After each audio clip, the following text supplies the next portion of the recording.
Harihi Om. Shri Gurubhyo Namaha. These slokas are recorded by separating the stanza word by word for easy learning. Please share your feedback in the comment.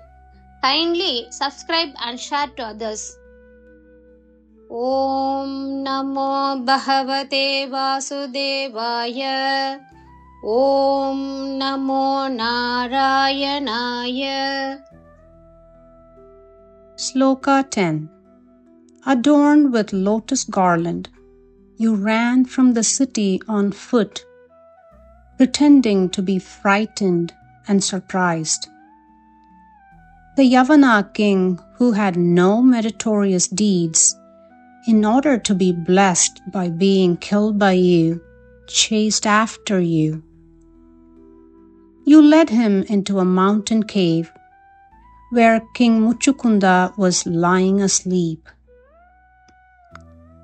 Mistaking the king for you, the Yavana kicked him and was instantly burned to ashes by the angry gaze of the awakened king. Then you appeared in a beautiful form to bless the devout king. ஸ்லோகம் 10. தாமரை மலர் மாலையை அணிந்து பயந்து போனது போலவும் ஆச்சரியப்பட்டது போலவும் நடித்து நீ கால்நடையாகவே நகரத்திலிருந்து ஓடினாய். நற்பண்புகளே சிறிதுமில்லாத யவன மன்னன் உனது கையால் இறந்து ஆசி பெறலாம் என்ற நம்பிக்கையில் உன்னை துரத்தினான். நீ அவனை ஒரு மலைக்குகைக்குள் வழிநடத்தினாய். அங்கு முச்சுக்குந்தன் அரசன் நீண்டகாலம் உறக்கத்தில் இருந்தான். அந்த மன்னனை நீ என்று நினைத்து யவனன் அவனை உதைத்தான். விழித்தெழுந்த மன்னனின் கோபமான பார்வையால் உடனடியாக சாம்பலாகி போனான். பின்னர் நீ பரம அழகிய வடிவில் தோன்றி அந்த பக்தியுள்ள மன்னனுக்கு அருளினாய். താമരമാല അണിഞ്ഞ നീ ഭയവും അത്ഭുതവും നടിച്ചുകൊണ്ട് നഗരത്തിൽ നിന്നും കാൽനടയായി ഓടി. പുണ്യകർമ്മങ്ങൾ ഒന്നുമില്ലാത്ത യവനരാജാവ് നിന്നാൽ കൊല്ലപ്പെട്ട് അനുഗ്രഹം ലഭിക്കുവാൻ വേണ്ടി നിന്നെ പിന്തുടർന്നു. മുചുകുന്ദൻ എന്ന രാജാവ് ഉറങ്ങിക്കിടന്ന ഒരു പർവ്വത ഗുഹയിലേക്ക് നീ അവനെ കൊണ്ടുപോയി. രാജാവിനെ നീയാണെന്ന് തെറ്റിദ്ധരിച്ച് യവനൻ അവനെ ചവിട്ടി. ഉണർന്ന രാജാവിൻ്റെ കോപത്തോടെയുള്ള ആ ഒരു നോട്ടത്തിൽ തന്നെ തൽക്ഷണം ചാരമായി യവനൻ. പിന്നെ നീ ഭക്തനായ രാജാവിനെ അനുഗ്രഹിക്കുവാൻ മനോഹരമായ ഒരു രൂപത്തിൽ പ്രത്യക്ഷപ്പെട്ടു. ശ്രീമൻ നാരായണീയം ദശകം 77 ശ്ലോക 10. പദ്ഭ്യാം ത്വം പദ്മമാലി പദ്ഭ്യാം ത്വം പദ്മമാലി പദ്ഭ്യാം ത്വം പദ്മമാലി ചകിത ഇവ പുരാത് നിർഗതഃ ചകിത ഇവ പുരാത് നിർഗതഃ ചകിത ഇവ പുരാൻ നിർഗതഃ ചകിത ഇവ പുരാൻ നിർഗതഃ ചകിത ഇവ പുരാൻ നിർഗതഃ ധാവമാനഃ ധാവമാനഃ ധാവമാനഃ പദ്ഭ്യാം ത്വം പദ്മമാലി ചകിത ഇവ പുരാൻ നിർഗതോ ധാവമാനഃ പദ്ഭ്യാം ത്വം പദ്മമാലി ചകിത ഇവ പുരാൻ നിർഗതോ ധാവമാനഃ പദ്ഭ്യാം ത്വം പദ്മമാലി ചകിത ഇവ പുരാൻ നിർഗതോ ധാവമാനഃ പദ്ഭ്യാം ത്വം പദ്മമാലി ചകിത ഇവ പുരാൻ നിർഗതോ ധാവമാനഃ മ്ലേച്ഛ ഈശേന അനുയാതഃ മ്ലേച്ഛ ഈശേന അനുയാതഃ മ്ലേച്ഛേഷേനാനുയാതഃ മ്ലേച്ഛേഷേനാനുയാതഃ മ്ലേച്ഛേഷേനാനുയാതഃ വധ സുകൃതവിഹീനേന വധ സുകൃതവിഹീനേന വധ സുകൃതവിഹീനേന ശൈലേ ന്യലൈഷീഃ ശൈലേ ന്യലൈഷീഃ ശൈലേ ന്യലൈഷീഃ മ്ലേച്ഛേഷേനാനുയാതോ വധ സുകൃതവിഹീനേന ശൈലേ ന്യലൈഷീഃ മ്ലേച്ഛേഷേനാനുയാതോ വധ സുകൃതവിഹീനേന ശൈലേ ന്യലൈഷീഃ മ്ലേച്ഛേഷേനാനുയാതോ വധ സുകൃതവിഹീനേന ശൈലേ ന്യലൈഷീഃ पद्भ्यां त्वं पद्ममाली चकित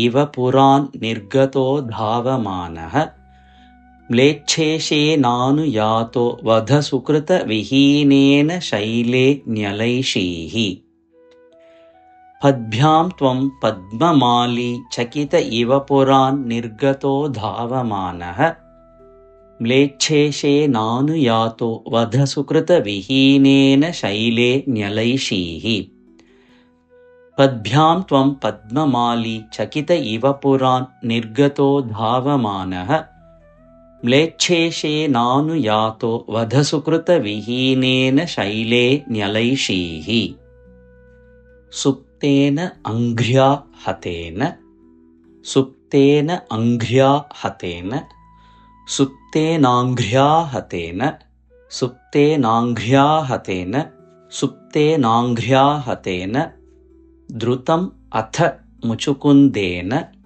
द्रुतमथ मुचुकुन्देन द्रुतमथ मुचुकुन्देन द्रुतमथ मुचुकुन्देन भस्मीकृते अस्मिन् भस्मीकृतेऽस्मिन् भस्मीकृतेऽस्मिन् भस्मीकृतेऽस्मिन् सुप्तेनाङ्घ्र्या हतेन द्रुतमथ मुचुकुन्देन भस्मीकृतेऽस्मिन् सुप्तेनाङ्घ्र्या हतेन द्रुतमथ मुचुकुन्देन भस्मीकृतेऽस्मिन् सुप्तेनाङ्घ्र्या हतेन द्रुतमथ मुचुकुन्देन भस्मीकृतेऽस्मिन् भूपाय अस्मै गृहान्ते भूपाय अस्मै गृहान्ते भूपायास्मै गृहान्ते भूपायास्मै गृहान्ते भूपायास्मै गृहान्ते सुललितवपुषा सुललितवपुषा सुललितवपुषा तस्थिषे भक्तिभाजे तस्थिषे भक्तिभाजे तस्थिषे भक्तिभाजे भूपायास्मै गृहान्ते सुललितवपुषा तस्थिषे भक्तिभाजे भूयापास्मै गुहान्ते सुललितवपुषा तस्थिषे भक्तिभाजे भूपायास्मै गुहान्ते सुललितवपुषा तस्थिषे भक्तिभाजे सुप्तेनाङ्घ्र्या हतेन द्रुतमथ मुचुकुन्देन भस्मीकृतेऽस्मिन् भूपायास्मै गुहान्ते सुललितवपुषा तस्थिषे भक्तिभाजे सुप्तेनाङ्घ्र्या हतेन द्रुतमथ मुचुकुन्देन भस्मीकृतेऽस्मिन् भूपायास्मै गुहान्ते सुललितवपुषा तस्थिषे भक्तिभाजे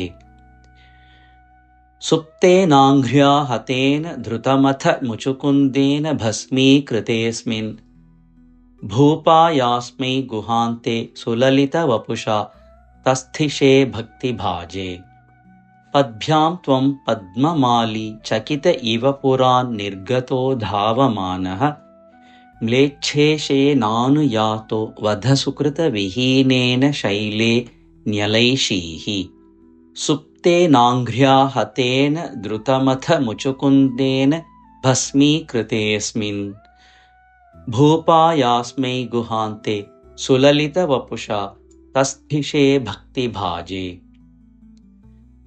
पद्भ्यां त्वं पद्ममाली चकित इव पुरान् निर्गतो धावमानः म्लेच्छेशेनानुयातो वधसुकृतविहीनेन शैले न्यलैषीः सुप्तेनाङ्घ्र्या हतेन द्रुतमथ मुचुकुन्देन भस्मीकृतेऽस्मिन् भूपायास्मै गुहान्ते सुललितवपुषा तस्थिषे भक्तिभाजे पद्भ्यां त्वं पद्ममाली चकित इव पुरान् निर्गतो धावमानः म्लेच्छेशेनानुयातो वधसुकृतविहीनेन शैले न्यलैषीः सुप्तेनाङ्घ्र्या हतेन द्रुतमथ मुचुकुन्देन भस्मीकृतेऽस्मिन् भूपायास्मै गुहान्ते सुललितवपुषा तस्थिषे भक्तिभाजे पद्भ्यां त्वं पद्ममाली चकित इव पुरान् निर्गतो धावमानः म्लेच्छेशेनानुयातो वधसुकृतविहीनेन शैलेन्यलैषीः सुप्तेनाङ्घ्र्याहतेन द्रुतमथ मुचुकुन्देन भस्मीकृतेऽस्मिन् भूपायास्मै गुहान्ते सुललितवपुषा तस्थिषे भक्तिभाजे पद्भ्यां त्वं पद्ममाली चकित इव पुरान्निर्गतो धावमानः म्लेच्छेशेनानुयातो वधसुकृतविहीनेन शैलेन्यलैषीः सुप्तेनाङ्घ्र्याहतेन द्रुतमथ मुचुकुन्देन भस्मीकृतेऽस्मिन् भूपायास्मै गुहान्ते सुललितवपुषा तस्थिषे भक्तिभाजे पद्भ्यां त्वं पद्ममाली चकित इव पुरान्निर्गतो धावमानः म्लेच्छेशेनानुयातो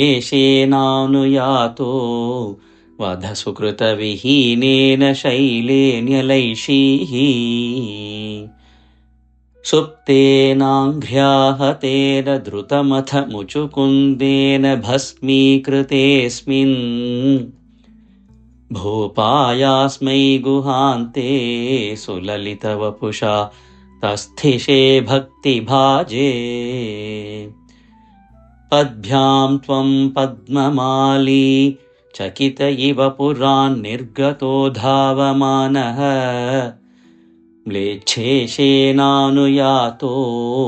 वधसुकृतविहीनेन शैलेन्यलैषीः सुप्तेनाङ्घ्र्याहतेन द्रुतमथ मुचुकुन्देन भस्मीकृतेऽस्मिन् भूपायास्मै गुहान्ते सुललितवपुषा तस्थिषे भक्तिभाजे